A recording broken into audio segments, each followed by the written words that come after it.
ကျွန်တော်တို့တရားနဲ့ချီပြီးတော့ပြောအောင်ပါဗောနော်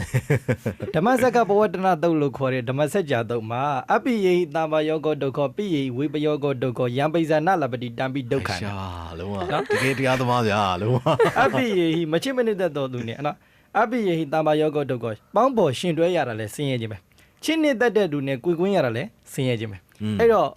ဒီဆင်းရဲခြင်းတွေကိုမခံနိုင်ရင်ခန္ဓာပြအောင်တော့လို့ဒီဆင်းရဲခြင်းတွေကတော့ကျွန်တော်တို့နေ့စဉ်ကြုံတွေ့ရမှာပဲအဲ့တော့ဖူးစာလူးလိုင်ဒုကာလို့တော့မရပါဘူးဟာမိုက်တယ်ဗျာသူရီဘေးရင်မဲ့တွတ်ရေရရပဲခြေခြေသူတကယ်ညားမဲ့ကံပါလာမယ်ဆိုလို့ရှိရင်တော့ကျွန်တော်တို့ဘလို့မှတားလို့ရမှာမဟုတ်ပါဘူးအဲ့ဒါမောင်လေးချစ်တဲ့လူမတွေ့သေးလို့ဒါနှလုံးသားနဲ့ရွေးချယ်တင်တယ်လေမမရယ်တကယ်ချစ်တဲ့လူမတွေ့တကယ်ချစ်တဲ့လူတွေ့ရင်ကောက်ရိုးတက်မြင်မြဖြစ်မောင်လေးလိုက်ဆွဲမှာအဲ့ဒါ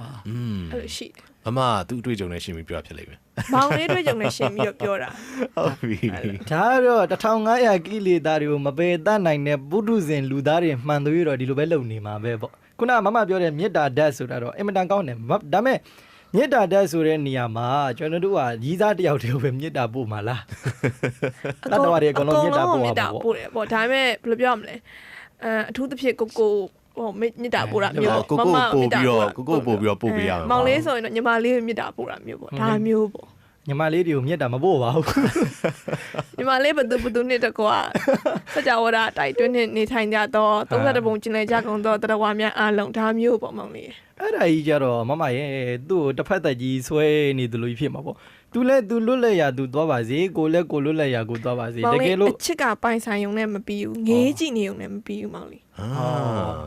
အဲ့ဒါလက်ခံလားဒါတော့ကြားလေးတယောက်နေနဲ့ဒါတော့အချစ်ဆိုတာငေးကြည့်ုံနဲ့မရဘူးပိုင်ဆိုင်ခွင့်ရတယ်ဆိုတာလက်ခံပါ යි ဒါကတော့အချစ်မကြီးတဲ့လူပါတကယ်မေတ္တာစင်မေတ္တာမှန်နဲ့ကြည့်ရဆိုရင် तू ပြုံးပျော်ရွှင်နေတာလေးကိုကြည့်ရတာကအဲ့ဒါအရတာဘာလဲဆိုစကူရာပန်းလေးလို့ပေါ့မမကြီးမိုက်တယ်ဗျာဒါပေမဲ့မောင်လေးအဲ့ဒါမောင်လေးကကိုချစ်တဲ့လူကိုမပိုင်ဆိုင်နိုင်လို့ပြောတာဘသူကဖြစ်ဖြစ်ကိုချစ်တဲ့လူကိုဟိုပိုင်ဆိုင်ရမယ်ဆိုရင်တော့ဘာဖြစ်ဖြစ်လုံမှာပဲတရားသဖြင့်နီးလန်းနေပေါ့တရားသဖြင့်နီးလန်းနေလုံမှာဒါမြစ်တာပို့တယ်ဆိုတာတရားသဖြင့်နီးလန်းမယ်မောင်လေးရဲ့ငေးကြည့်နေုံနဲ့ဆိုတာမဖြစ်နိုင်တဲ့လူပြောလူညံ့တတိမရှိတဲ့လူတွေပြောတာမောင်လေးအဲ့လိုမျိုးရှိပိုင်ဆိုင်နေဆိုတော့ရောအတ္တမကြီးလုံးလားမမဟုတ်ပြီအဲ့တော့ဒါကောင်းစဉ်ကပြောင်းသွားပြီ